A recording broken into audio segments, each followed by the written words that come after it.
of an opportunity for Leona to get that lock, then it could be a dangerous lane for TSM to face, but they end up responding with the Alistar.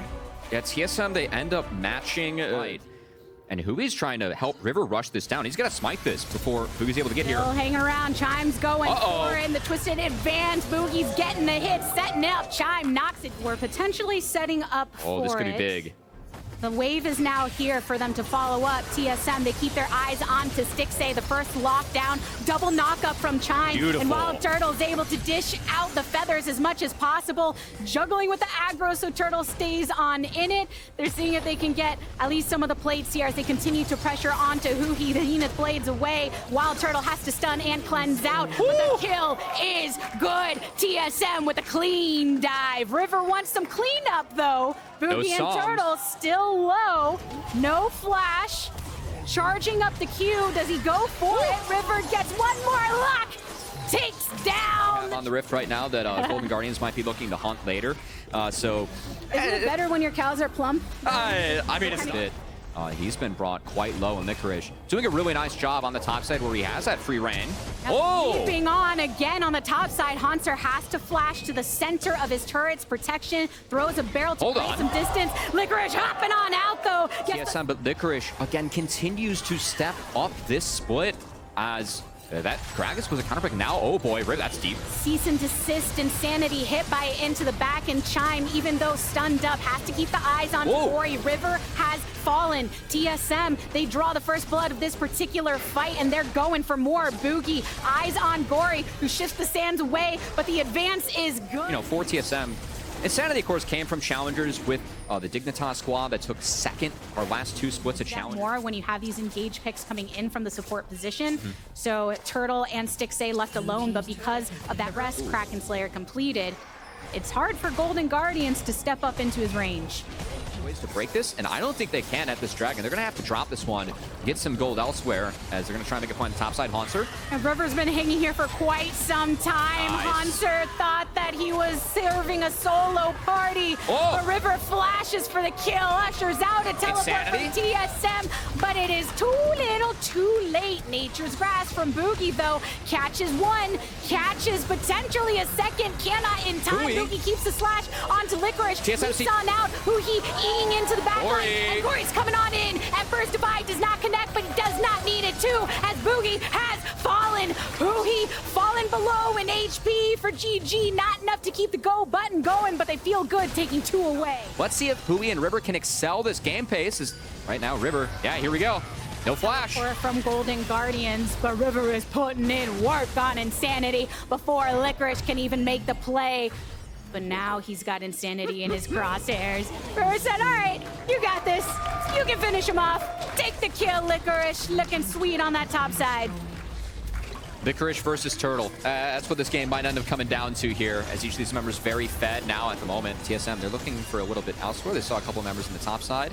Get some decent damage. GG, keep that pressure from pushing too hard upon them. Now TSM looking to make the rotation to keep Licorice from retreating, uses the explosive cast to zone him out. Licorice already using his leaping strike.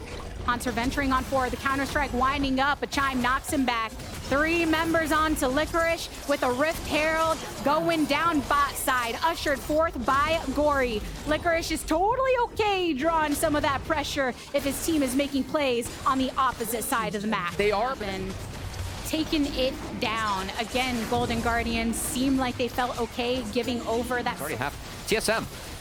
Oh, okay. Whoa, TSM? Yeah, check it, it's gone. Licorice is walking towards the objective. TSM, they didn't have any vision through it, and now the fight on the opposite tried to strip that purple from Golden Guardians, and Huhi might lose it. Boogie goes into the back with the twisted advance, and Licorice swings away to get a lock on the Chime, who flashes on forward. Lots of hits from Gory. The damage is good. Licorice coming out. Stixay manages to blast one down. No Turtle here for no more damage. Stixay one into lock eyes with Gory. Upon the members of TSM. Triple kill. Stixay with the Quadra wants to get the Penta. Oh, Chime, you better give it on over, buddy. Stixay wrapping it up. Wild Turtle Turtle that's a problem for TSM. And once he went down in that fight, ooh, it felt over. Best on yet. Both ADs now at 3 items as things are back to being even. Things way better now for the side of GG as, oh boy, Boogie, he's down. Forward, matched by Hanser, who does not have the teleport if GG put too much pressure elsewhere. TSM, they need to wait. They're going to burn so much gold from this Baron as so many objectives were standing for Golden Guardians to take off this. And until TSM gets that Radiant Virtue through for Maokai, I mean, they're going to shred like paper against this Aphelios that all of a sudden went from being a full item behind to even now with the Xayah Soul. And that's a big gold lead as Golden Guardians have turned the tides and everything on the Rift. There was no way for TSM to counter the trend of what we've been seeing. Yeah, we're going to have to see some clean bouncy houses here from TSM. On to Stixxay if they want to try and survive. See Hanser. We stay able to fight a little bit more on this side lane. Now has Turtle's here. Turtle. Licorice goes into stasis, pops back up. Turtle throwing it down. More golden to be thrown by Hanser. Good. Blast cone good. With Hanser on the bot side, they're just going to give it. Again, Wow. GG on it. And this time TSM he'll be able to push it off while all 5 members of TSM attempt to hold against here. Gory responding with the ultimate onto Boogie, who also throws out the Nature's Grasp for himself, but teleport coming in from Golden Guardians means that Licorice in the center of the wall swings away, bats him down, cuts down 3. Golden Guardians being in the fight, but Turtle with lots of damage takes down the double kill. Look at him go, and even with the shifting sands forwards, Turtle manages to escape.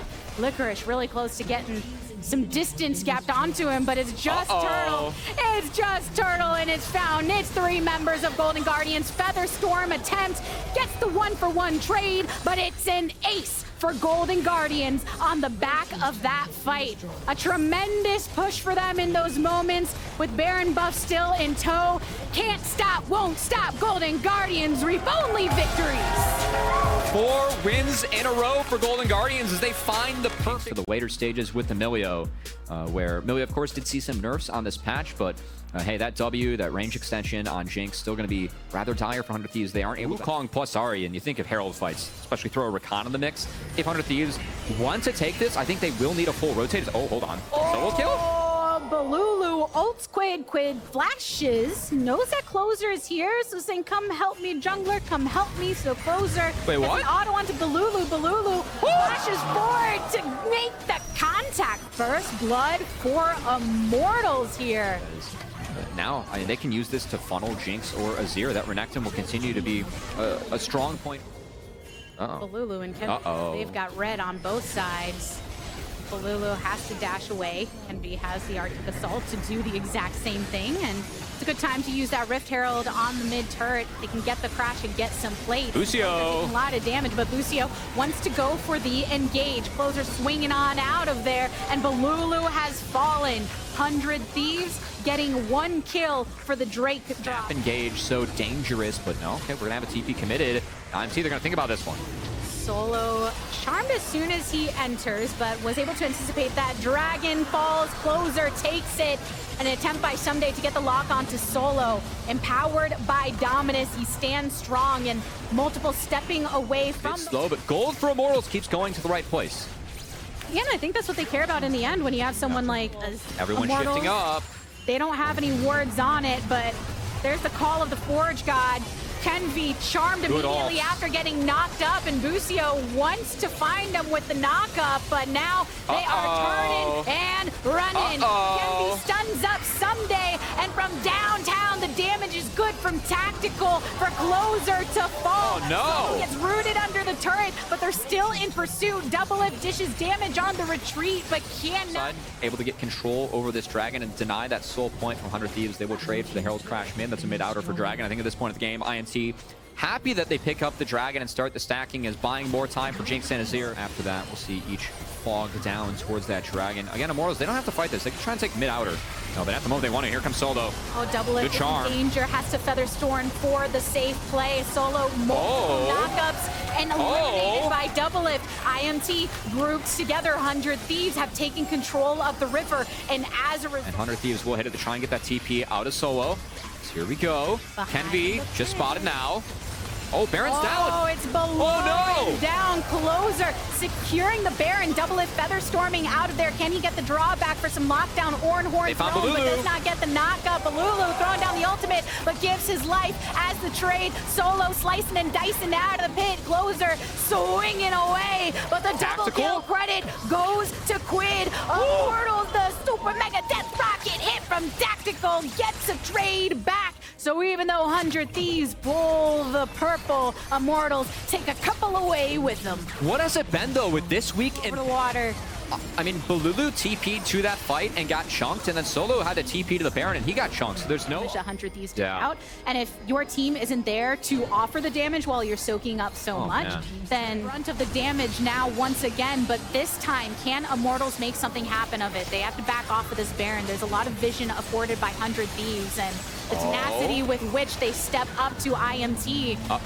Tactical. They want to create the distance. Featherstorm drawn out by Doublelift and Solo. Knocked up by the Ornament on the opposite side. Balulu out of the pit, and Quid has been collapsed upon. Kenby flashes over the wall, and Solo swinging away onto Busio. Gets one hit. Quid out of stasis. The resurrection coming on through for Solo, but he's in the center of a lot of red. A good charm up in the double kill from Quid. Finishes off Treats. Balulu, last man standing for IMT. And Quid, with everybody else, collapses upon him. Your own turret can't keep you alive. It's the ace from 100 Thieves, really turning things around in these games over the past 5 minutes. I gotta give Busio a lot of praise for that engage on the back half. Hits Rakan, found Tactical. It was a great follow-up as both Quid and Doublelift flash over to take the Jinx down. No one was able to protect Tactical. He goes down. 100 Thieves are gonna take the Nexus. That's it. 100 Thieves turned week 2 from sour to sweet, avoiding defeat.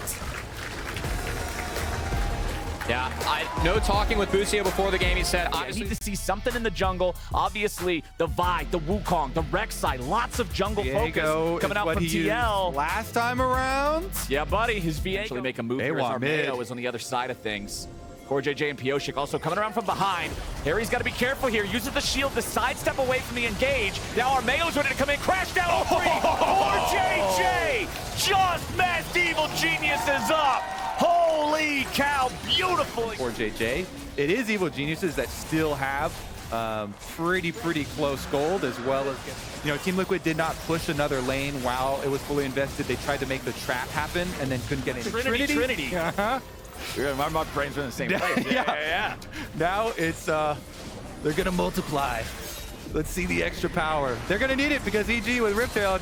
Okay, if you finish the tower, you can save Shelly the health. All right, so Shelly's health is saved, preserved for the second tower here, and it's a teleport behind. Annie coming in for a big stun. They don't see it. Oh, CoreJJ's already down to 1/3 HP, though. They got to be careful here. Harry on the flank. He has the Timbers ready to go now. CoreJJ in with a Magnet Storm, and he's got to be careful. He's already down. Pioshik, too. He couldn't use the Lamb's Respite. EG's cutting him to pieces, and Summit has to disengage, but he's already down. Armeo picking up another body as Evil Geniuses kills 3. They get the tier 2. Annie teleport flank, but because they were trying that play too hard, EG were able to counter. They're all here. CoreJJ, keep your eyes on the rel. When TL's found moments so far this game, they've been off the back of engages and CC lockdown from him. Summit keeping that Narbar charged all the way up, wants to be ready to go. The Dragon is slain by Yawn of all people, as EG now having to back away. Yawn with the cleanse, baits in Ayla. Summit wants to chase after him. CoreJJ with the engage, and Ayla is popped. Summit with a Mega Gnar into the wall as JoJo has to dash away, and Unforgiven barely hobbles out as well. Evil Geniuses, they only lost 1, but TL took the Drake, and the health bar advantage is massive. They're gonna force down the tier 1 turret right after. And they might be able to rotate away from this one. It's not dropping exceptionally fast, though. CoreJJ doesn't want to take too much poke as TL continues pushing themselves up. Summit's ready. He's got that Narbar. He can go over the wall if he wants to go. JoJo jumps in for the Everfrost. Revenge going to take a whole lot of damage here with the start. His core's about to drop. Pioshik dies before the Lamb's Respite again. He can't press R, and Team Liquid is gone. Evil Geniuses just killed all 5 of them and didn't waste any time doing it. It's ace for nothing, and Baron's the pro. Renekton, then the stun onto Pioshik, able to lock him down. They finish him off again. Now, I mean, both of these teams have explosive engage, so whichever one gets the first step, has that initiative in the early move, is going to be able to snowball here. So good at forcing down those turrets, playing sides like this. but is it good enough to get you away from the Revenge JoJo combination?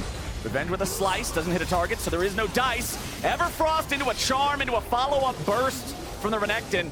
All Summit can do is try to buy as much time as possible. He is not getting away from this one, and Revenge gets the payday. Yeah, the alcove up there, known as the Gnar Graveyard. Nowhere else he's going. Meanwhile, Team Liquid, they will get several objective bounties, though. Minions doing the objective work on top side. They do end up getting that tower, and the dragon will be taken, but TL, they are going to sacrifice this. I think it's still a good call. It looks a little weird to be like, oh, open base. We're going to open fort here down mid and let EG move in. But EG already had gotten the pick on Summit, so they knew without Summit, Ayla going in. That's a Shurelya's pop. They are finally going to force him back. Ayla getting stunned up here. Enchanted Crystal Arrow ready to lock him down, not too. Yet, buddy. Unlucky. That's not where Ayla was. Meanwhile, Ward. TP. Okay. Evil Genius is trying to make their move here. JoJo ready to Spirit Rush over the wall. Everfrost not going to find the mark, but the charm does. Summit is stuck on the front line. He is not tanky enough to live through this without Lamb's Respite. He'll get a little bit of a heal. Flashes out to try to escape, but Armeo's ready to execute him. Evil Genius is winning the fight so far with that first kill, but now Summit being the only one dead. Still going to siege here, and with the teleport back. Ooh, Yawn forced to cleanse there thanks to the Everfrost from JoJo. But now Armeo's here on the front. Core JJ with a massive engage onto multiple targets, but it ain't gonna be enough. EG's too far ahead. Pioshik and Harry, the only two left standing. The Magnet Storm crashdown was not followed up. To Team Liquid in Summer here, and EG making a statement this game. They definitely deserve their spot at the top of the table. Revenge might be in a little bit of trouble here, but he feels confident with Ayla coming for the flank. Yeah, Ayla trying to pop the quickness to go in after these guys again is JoJo swooping in with the Everfrost. They're going to lock down the first kill there on Core JJ. And again, like I said, every time something good has happened this game for TL, it's been because of Core JJ's engages, his CC. With him out of the picture, I don't think EG has anything they're afraid of.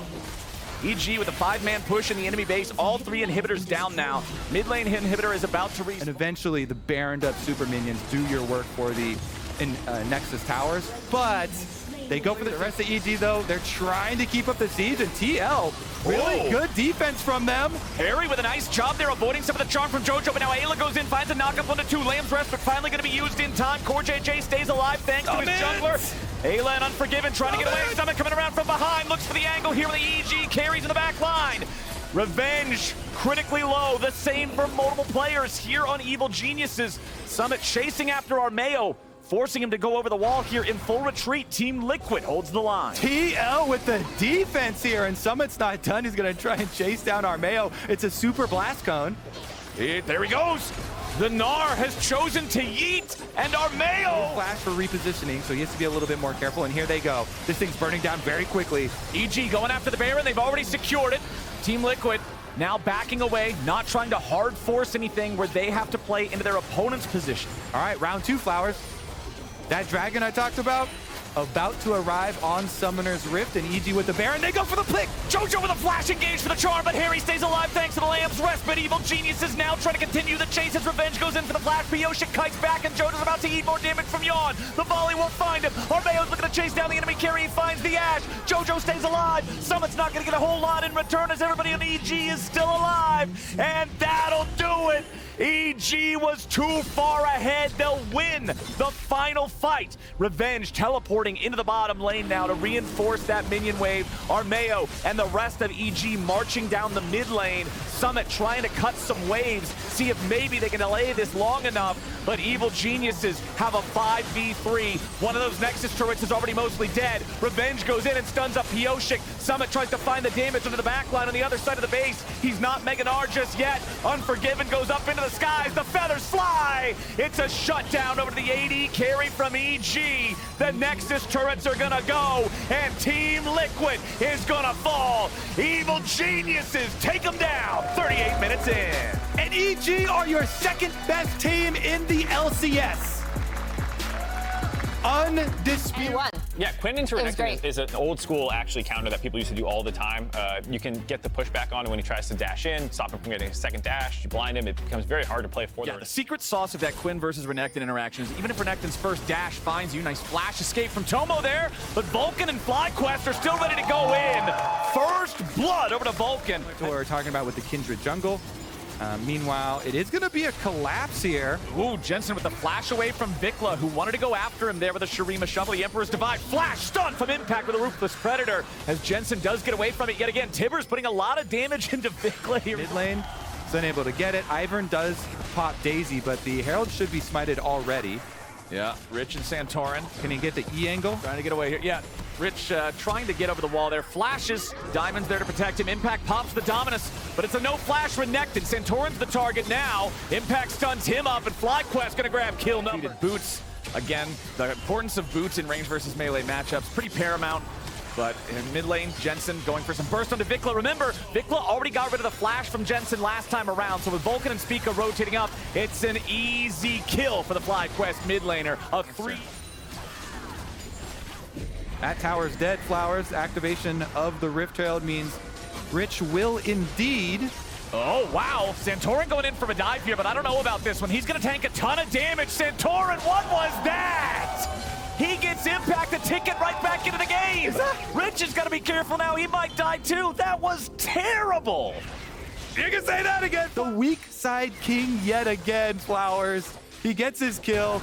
He even allows the defense of the tower, but bottom side dive as well. FlyQuest going in from a dive here. Jensen ready to reinforce. Flash, 3-man stun coming out with the Tibbers. Jensen gets the kill on Vulcan, and Spica has to flash back over the wall to escape. Diamond's ready for a follow-up, but with Vikla reinforcing FlyQuest lines. Get a Rift Herald crash and then try and just force him out and finish, but on the opposite side, another little bit of a fiasco on the... It's actually just godlike top laner play, knowing he can tilt the jungler. Tomo is toast. Yeah, Tomo's gone. Nice moves from Vikla there. We've been lacking for FlyQuest so far in summer, but this is his game to carry. Cancels his recall. I was like, you need to keep on pushing down there because FlyQuest just showed 3 top.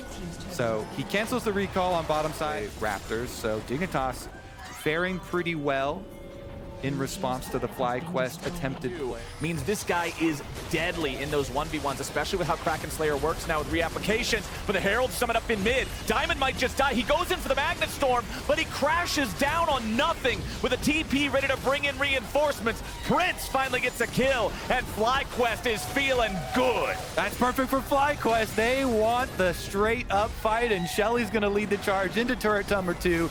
They can keep up the pressure here. They're gonna keep looking for more. Rich, he popped the cleanse with the dredge lines ready to follow. Rich wants to fire back a little bit further now, and Vulcan's gonna die. So is Impact, so is Prince. Dignitas going in, but Santorin won't be able to get any more. The Sun Disc keeps him protected as Tomo's ready for the chase. He's got red, he's got purple, he's gonna mow him down. Double kill back over to Aphelios, and the completed ace for Dig. Smooth there for Tomo. He blue guns into purple gun, into swap over, proccing. Take damage if somebody's alive to deal damage to you. Tomo's gonna get engaged on here by Vulcan. Diamond dives in, but he's all alone. That's the second time this Aftermath of that play, no rel on your squad left. FlyQuest starting up the Baron. What do you do? Well, Tomo's got Infernum, so we might be able to see some AoE down here. The pit. Santorin blasted back into the pit, but a beautiful ulti to get himself back to safety and kill Vikla off in return. FlyQuest in some trouble now. Vulcan's gonna be picked up next. They already killed Azir, and there's problems for FlyQuest. Rich is gonna 1v1 Impact as Prince comes in to try to help him. Rich in a 1v2. He can't quite find it. Prince and Now still. He actually tried to go back in, and the ult from Santorin pushed him over too. Oh my god, that's hilarious. Okay. Well, coming another back to pick live. Rich is dead. from FlyQuest then. Especially losing the Baron on a champion that always wants to be alone. Impact win in. Now Diamond's gonna Magnet Storm on a couple of valuable targets. They kill Prince, they kill Impact, and they're going even further. Tier 2 turret's about to die. Vikla popping the stasis, trying to keep himself alive. He'll at least take Diamond with them. But Dignitas have already killed 3. A double kill back over to Rich, redeeming himself for the pick in mid lane, as Dignitas might just end the game right here. Yeah, they've got Baron, and they're marching towards those Nexus turrets. Here we go, Vulcan and Spica. Not a lot of damage to speak of between them as Dignitas continues going forward. They'll find Vulcan first. One Nexus turret's already gone. Spica's planting some grass, but it's only flowers for his tomb. The Nexus turrets fall, and Dignitas goes up to 3-3, taking down FlyQuest in 25 minutes. Your opponent's land to dodge their engage while also joining yours. So if both teams are going for these big AoE snap engages, and they're both landing CC. Contracts go up to the top side, and having Berserker come over and tag it. For AD carries, it stacks your legend, whatever legend. Contracts hanging out in the brush here. Gonna wait and see if Blabber passes, but he steps out of the brush. You gotta be careful about that, Mr. Monkey. There we go. Jumps at him immediately with the Nimbus strike. Blabber's ready to fight back a little bit. Solo lanes, where are we, boys? Oh, we're up here on the top side. It's a 1v1. Slicing Maelstrom from Fudge. Dokla going back in for a little bit more damage. Fudge with the flash. Both top laners at 100 HP, but nobody dies. Not yet. Rel is on the way. Oh, he's monkeying around, and Fudge goes down. Nicely done. Gonna take another eyeball pop before this to be able to finish, but Contracts is not going directly for it. Dokla can get vision, but it's probably too late. Yeah, no. He's got smite, so it's fine. Nicely done. Blabber fighting, but the problem is he might already be dead. It's hammer time, baby. Dokla picks one up there. Got flash, he doesn't use it. 1 for 1. The eyeball's still on the ground. Somebody pick that up. Okay, M&S picked it up. All right, cool. Oh, but now the eyeball may have been a trap after all. Palafox going in. Remember, the flash was used earlier, so now he's shuffled right back into the waiting arms of Contracts. Say something. Onomatopoeia. Nice. There you go. Yeah, I still don't know what that means. Contracts is going in after Blabber, spinning around with Cyclone number 2. They mark him with the plasma, but Blabber's kept alive for now. Blabber getting the kill back on Contracts first, but the junglers are traded 1 for 1. Berserker wants to get away, and Sven's still attached. Dokla with the flash into the skies to try to bring him down. Palafox gets him. There's that loot pinata, baby. Who's gonna bring the bat? It's a double kill back over to Dokla. Right now, count as an advantage against these. Yes, birds over cats. Yeah. Oh, Fudge. Slicing Maelstrom there on Dokla, but Dokla should be able to get away from this one, I would think. Palafox and Contracts both coming up here, too. The Eclipse Shield for Dokla helps him here with a 1v1. Fudge gets him. Still drops because Palafox was there. Makes C9 so formidable is that they will see those windows, right? So, like, okay, you want kills here. We're going to push out the... You guys think Energy's actually ahead in this game? Hold on, never mind. I don't even need to ask. They're already winning the 2v2. Contracts wants to go in and pick one up on Fudge because the 3v2 is the reality here. Blabber wants a little more damage, but there's another nice use of the Emperor's Divide. Then they got the ultimate, but Contracts is doing a lot of work here on the Wukong, fully channeling the ultimate, and to give you that stacking probability. 5-0 and 2-0 feels pretty good for the side of Energy. And still apply that support for the rest of Energy to get their first dragon of the game. Cut down. Is that Jat actually talked to some of the game designers about, like, oh, why are we seeing this incredible... Yeah, might be a little late now with those recalls, yeah. Energy say, we've made enough headway on this Baron health that we can even teleport and show you... We're all alone. He does have a tier 1 turret to retreat to, but it doesn't have a whole lot of HP left. Alcove of Death. Yeah, goodbye, Dokla. He's going to try to do whatever he can here, but whatever he can is a whole lot of not, so. But they did do a really good job of having vision in C9's jungle, NRG that is, to set up for that C9 are going to be, and just go for it. Uh-oh! He face checks Energy. That stopwatch is going to give him a second to try to stay alive, but he drops. M&S cannot bring the backup in time. Now a stopwatch coming out of him. Berserker is locked down and blown up. Energy are doing it. Nobody else has got it done so far this summer in the LCS, but Energy are splattering Cloud9 all over the floor. A triple kill to FB. And the setup on Vision through this jungle, now they're not even done yet. Fudge is also dead. What the fudge, man? He just walked up and killed him. A double kill to FBI. That's a delayed Penta. Yeah. A triple plus a double. 3 + 2 is 5. Energy just buried him. And Dokla wasn't even there. He's just pushing down mid-turret. This is, again, the danger of having this Jace-Azir combo is that they should be able to just chew through these turrets. Okay, Blabber's doing his best delivery of more gold into Energy. Wait. You asked me, Flowers, if this game was going to explode and be over. Is this an explosion? As long... For Cloud9 to come back over, they've had really good control of the map that gave them Some very... Energy is pushing up. This last remaining tier 2 turret for Cloud9 is about to crumble. We got a minute and a half. Know that very well. They definitely know that they don't want to throw. I mean, they know it a lot better than most do. As Zimonaz tries to go in on Dokla, drops the Tibbers, uses the flash. Honestly, not a whole lot coming out of it, but Berserker's ready to follow up. He drops the Infernum ulti. Oh, Dokla gets a kill on Zimonaz, but he's killed right back. It's a 1-for-1. But Energy's ready to jump back in. Berserker's already down. Fudge with a slicing maelstrom on top of everybody. He's still got Sven, but that's about it. Knock, knock, it's FBI. They might have avoided that, but Contracts is still pushing. It's one cat against the world, and they do not care. Run away, Yuumi. Your hubris has been punished. And for the first time in summer, Cloud9 will fall, and Energy are the ones to knock them down. I love how happy you are that Yuumi just died. Yeah! Like, you're just like, yes, like this should be the end, right? Like no more Yuumi. In a world filled with injustice, Yuumi's death animation is awesome to see. And for Energy, you love to see what these guys can do, man. They find